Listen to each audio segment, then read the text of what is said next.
My ex Amelia 30F wants to get back with me, 29M, after she left me about a year and a half ago. The call came out of nowhere, a jarring ringtone shattering the relative peace of my Saturday afternoon. I almost didn't answer, but something compelled me to swipe the green icon.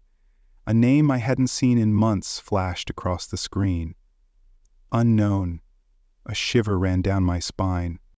"Hello?" I said cautiously. Then, a sob, a ragged, heartbroken sound that immediately tugged at the remnants of the man I used to be. "Michael?" It was Amelia, her voice thick with tears. For 7 years, Amelia and I had been inseparable. It felt like love at first sight, a connection so instant and profound that it defied explanation.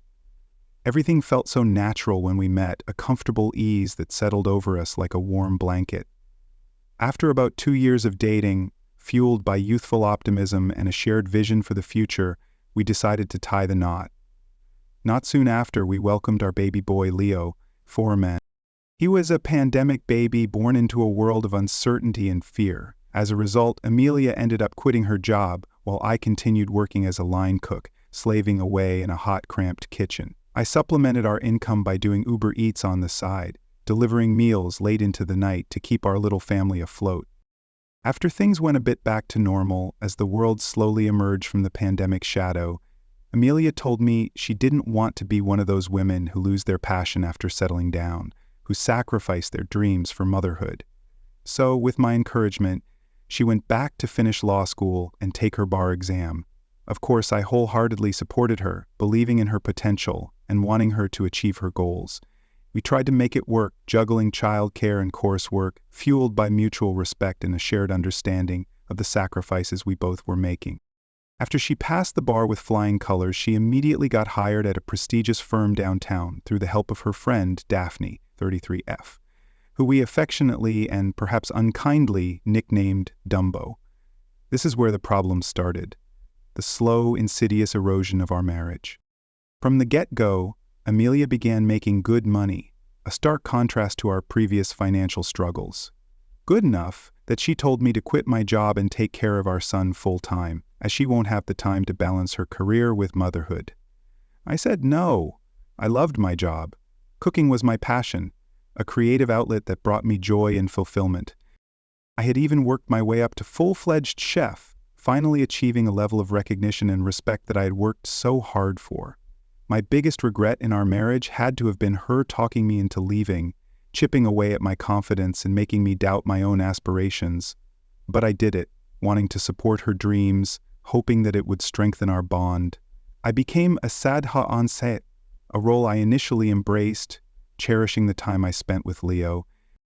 But slowly, almost imperceptibly, our marriage life began deteriorating as she started to pull away. She'd work long hours, often coming home late, exhausted and distant.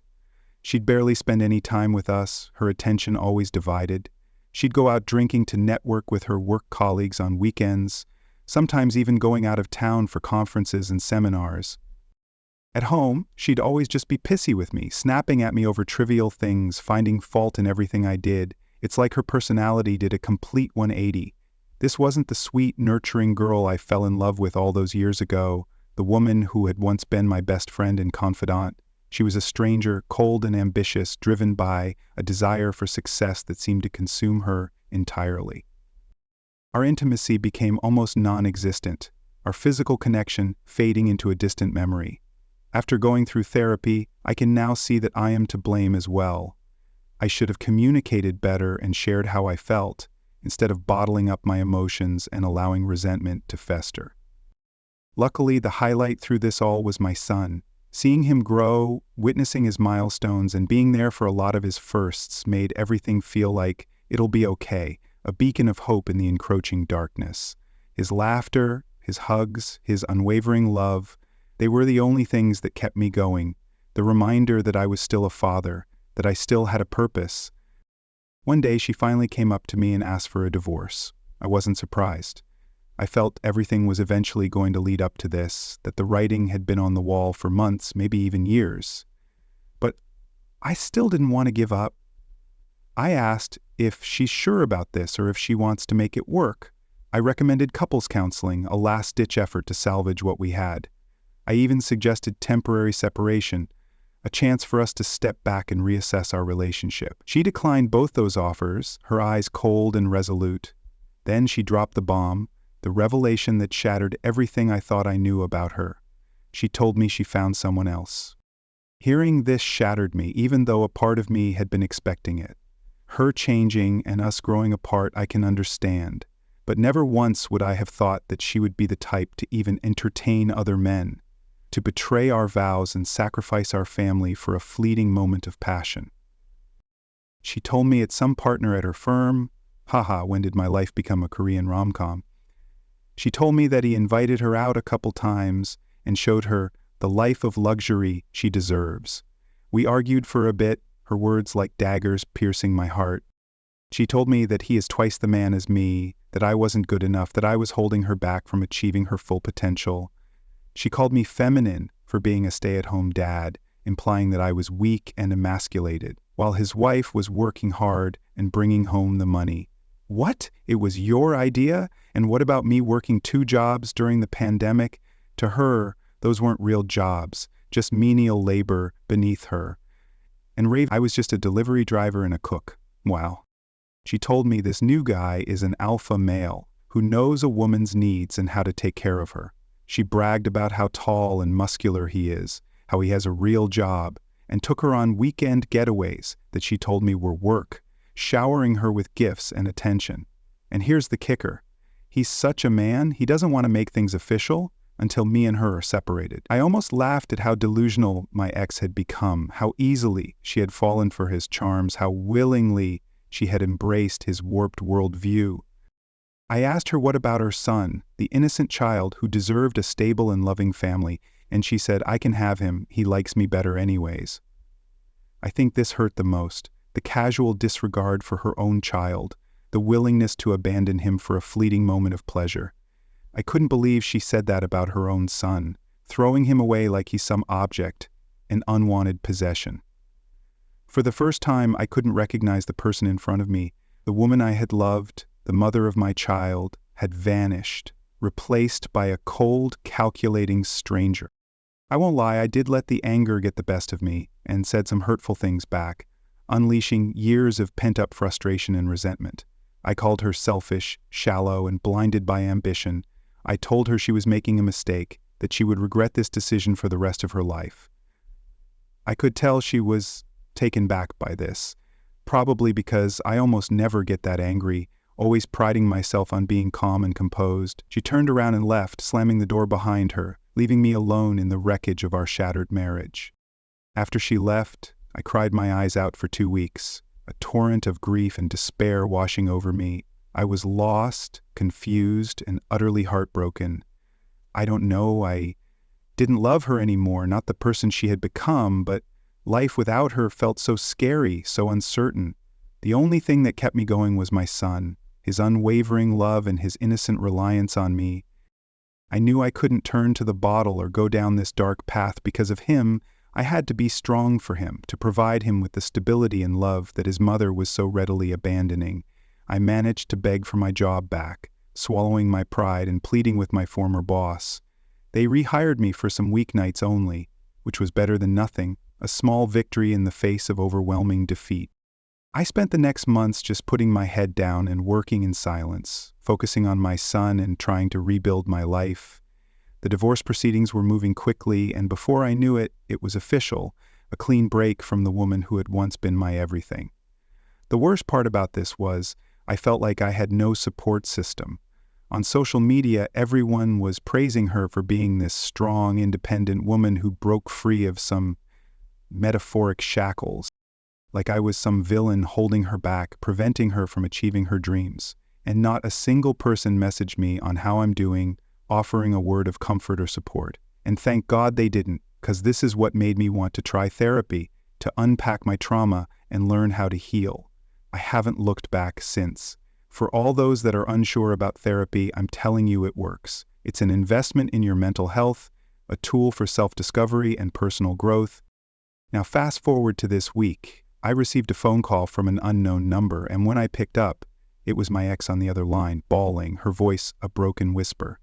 She told me how her alpha male boyfriend found someone else, a younger, more glamorous woman who had caught his eye, and she's too afraid to confront him because he's a partner at her firm with power over her career. Her fairy tale had crumbled, her dream life exposed as a shallow illusion. She was alone, heartbroken, and facing the consequences of her choices. She finally explained her perspective, how everything led up to this point, revealing the insecurities and vulnerabilities that had driven her actions.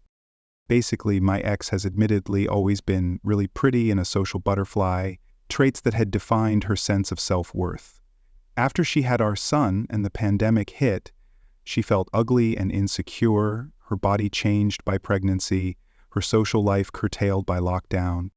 Even if I told her she was pretty, she didn't believe it. Her self-esteem eroded by societal pressures and unrealistic expectations. So, I guess when she got her job, she got the validation she wanted, the affirmation that she was still desirable and successful. Of course, feeding into these delusions was Daphne, who recently had divorced her husband and poisoned my ex's thoughts with how I'm a failure as a man, how I was holding her back from achieving her full potential, how my ex is way prettier than me and she deserves someone of her standards. Apparently, I'm a beta male who rolls over and is stopping her from being free, preventing her from experiencing the luxury and excitement she craved. She said a lot more specific stuff too that I think I'll keep to myself here.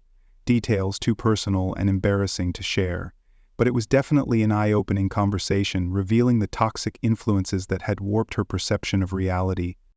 I shouldn't have pushed my ex away to be vulnerable enough to listen to Dumbo, but still, after hearing all this, I was really just disappointed more than anything, a profound sense of disillusionment settling over me. That she would be stupid enough to throw everything away on some whim and peer pressure, to sacrifice our family and her own happiness for a fleeting moment of validation. My ex asked me if we can try again, her voice desperate and pleading. She told me how much she misses me and how she took me and all I did for her for granted. For example, I always made her lunch in the morning, packing her a healthy and delicious meal to take to work. I made sure she's up to date with her pills, organizing her medication and reminding her to take them. She misses those little things, the small acts of love and care that had defined our relationship. I admit to telling her that I missed her too, a flicker of the old feelings rekindling in my heart, and I know our son does for sure, his constant questions about mommy a painful reminder of her absence. But she did make every decision herself, driven by her own desires and insecurities. And what if things worked out with the other guy? I'm not some consolation prize she can come running back to when her dreams crumble, some backup plan to be discarded when something better comes along. She cried and told me that she wanted me back a week after she left, but was too prideful to call, too afraid to admit that she had made a mistake. I firmly told her no and hung up, severing the connection once again, steeling myself against her plea. Since then, my phone's been blowing up from friends and family that I'm heartless, that I'm being cruel and unforgiving, that my wife was vulnerable and taken advantage of, manipulated by Daphne and seduced by the promise of a better life, that instead of picking up the pieces and helping her, I'm leaving her to fend for herself, abandoning her in her time of need. That message hurt the most, the implication that I was somehow responsible for her choices, that I had a duty to rescue her from the consequences of her own actions. I respect her father a lot, a kind and understanding man who had always treated me like a son, so I heard him out, listening patiently to his pleas for reconciliation. He wants me to come over for a resolution/intervention this weekend and bring my son, a carefully orchestrated attempt to guilt-trip me into taking Amelia back. They just want a conversation, he said, to hear both sides and see if it really is resolvable. He wants me to listen to Amelia tell me in person. He thinks she wants me to feel more than she feels after that phone conversation we had. I'm attending, wanting to honor his request and give him the respect he deserves. I'm going to stay firm with my answer, upholding my decision to move on, but all the recent messages have been making me rethink my stance, planting seeds of doubt in my mind. Am I being too harsh? Am I letting my pride get in the way of forgiveness? Am I punishing her for her mistakes even though she's clearly remorseful? I just want to make sure I'm not in the wrong before I attend. So there it is, the question that's been plaguing me since the phone call, the ethical dilemma that keeps me up at night. What do? Do I give her another chance? For my son? To be the bigger person? To potentially reignite the spark we once had? Or is it best to just leave it as is, let bygones be bygones, protect myself and my son from the heartbreak? I'm at a loss and don't know if I'm making the right decision to do the right thing. And for those that think they can give advice because they know all there is to know, well, I'm putting it out there now. I have to ask, should I put myself back into the fire? And is putting my ex back into my life a bad idea for the long run? I know some can relate, so be sure to check out the videos on my YouTube channel, where I delve into navigating relationship and moving on.